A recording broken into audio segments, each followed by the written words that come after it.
दिनानिमित्त दिवस 7वा आज समुदाय सहभाग दिवस तिथी भोजन म्हणजेच आहार आणि विहार याच्याबद्दल मी थोडी माहिती सांगणार आहे।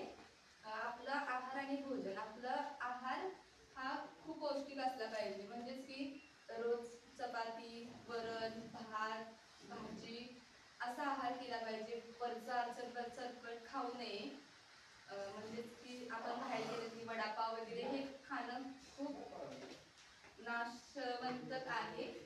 त्यामुळे बाहेरचं न खाता जास्त करून घरचा आहार, पौष्टिक चपाती, भाकरी, भाजी हे खाल्लं पाहिजे। एक वेळ बाहेरचं नसेल तरी चटणी भाकरी पण खावी, पण बाहेरचं कुठलंच अन्न अलबट सलबट खाऊ नये।